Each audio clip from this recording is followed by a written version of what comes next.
আসসালামু আলাইকুম, কেমন আছেন সবাই? আপনাদের দোয়ায় আল্লাহর রহমতে ভালো আছি আলহামদুলিল্লাহ। আজকে আপনাদের জন্য চিকেন পাকোড়া রেসিপি নিয়ে এসেছি। যেহেতু চিকেনটা আমাদের বাচ্চাদের জন্য সবসময় হেলদি খাবার, এজন্য চিকেনটাই অবশ্যই দিতে চেষ্টা করি বাচ্চাদের। এখানে মুরগির মাংসের বুকের অংশটুকু এভাবে কেটে নিচ্ছি এবং এগুলোকে ছোট ছোট টুকরো করে কেটে নিব, কিমা করে নিব। এগুলোকে এভাবে ছুরি দিয়ে যতটুকু ছোট করা সম্ভব ততটুকুই করতে হবে, যেহেতু এগুলো তেলে ভাজলে সেদ্ধ হয়ে যাবে। এগুলোকে আলাদা করে সেদ্ধ করা লাগবে না। এরপর সবগুলোকে কিমা সাইজ করে কেটে নিচ্ছি। কেটে নেওয়া হয়ে গেছে। এবার সবগুলোকে একটি বোলে রেখে দিচ্ছি। এবার বড় সাইজের একটি আলু নিব। আলুটা অবশ্যই বড় সাইজ হলে ভালো হয়। এরপর একটা গ্রেটার দিয়ে আলুটাকে গ্রেট করে নিব। একেবারে ছোট সাইজের গ্রেটারে গ্রেট করতে হবে, যেন আলুটা একেবারে মিশে যায়।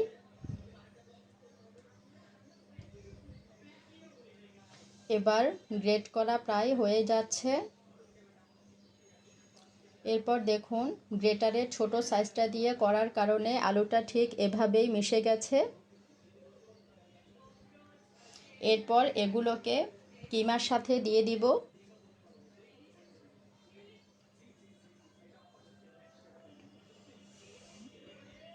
সবগুলোকে এভাবে বলে তুলে নিচ্ছি এবং এগুলোতে এখন বাকি মশলাগুলো অ্যাড করে দিব।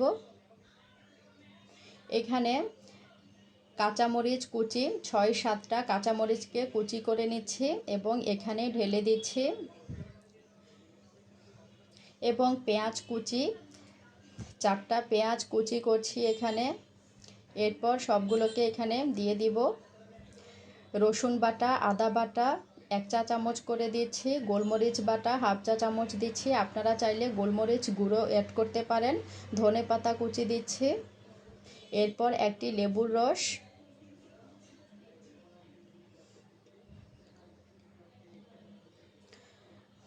এরপর হলুদ গুঁড়ো 1/2 চা চামচ, মরিচ গুঁড়ো 1/2 চা চামচ,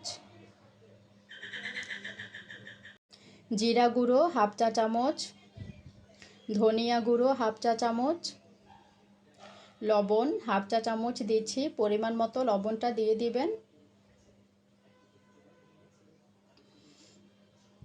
এরপর সবগুলোকে এভাবে খুব ভালো করে হাত দিয়ে মেখে নেব। এখানে কর্নফ্লাওয়ার 1 টেবিল চামচ এবং আরেকটি কথা, বেকিং পাউডার 1 চা চামচ দিতে হবে। এরপর হাত দিয়ে ভালো করে মেখে নিতে হবে। এভাবে মেখে নেওয়া হয়ে গেছে। এখানে ময়দা 1/2 কাপ ইউজ করছি এবং বেসন 2 টেবিল চামচ দিচ্ছি। এবার হাত দিয়ে ভালো করে মেখে নিচ্ছি। হাত দিয়ে খুব ভালো করে মাখা হয়ে গেছে। দেখুন, দেখতে ঠিক এরকমটাই হয়েছে। এখানে কোনো পানি ইউজ করা হয়নি, আপনারা পানি দেবেন না এখানে। দেখুন, ঠিক এভাবে হয়েছে দেখতে। এরপর চুলায় তেল গরম করে এগুলো একটা একটা করে দিয়ে দিতে হবে। লাল লাল করে ভেজে নিতে হবে এগুলোকে, যেন ভিতরটা ভালো করে কুক হয়। চুলায় মাঝারি আঁচ রেখে এগুলোকে ভেজে নিতে হবে ধৈর্য সহকারে।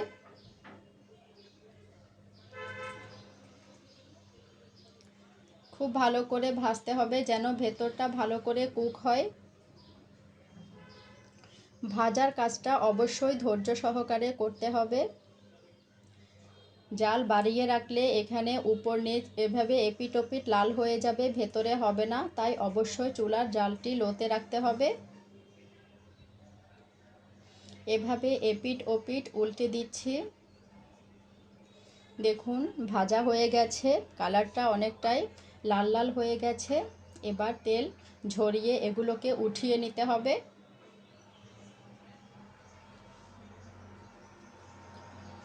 এরপর বাকিগুলো এখানে আবার একটি একটি করে দিয়ে দিচ্ছি। সবগুলোকে এভাবে আবার তেলে এপিট ওপিট ধৈর্য সহকারে লাল করে ভেজে নিতে হবে।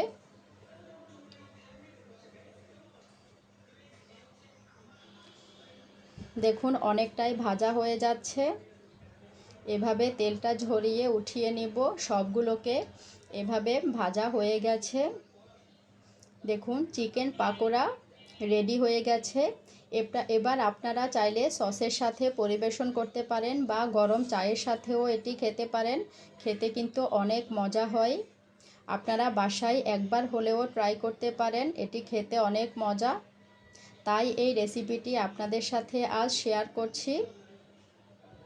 দেখুন কতটাই পারফেক্ট হয়েছে, উপরটা মুচমুচে এবং ভেতরটা সফট আছে। আজ এ পর্যন্তই, সবাই ভালো থাকবেন। আল্লাহ হাফেজ।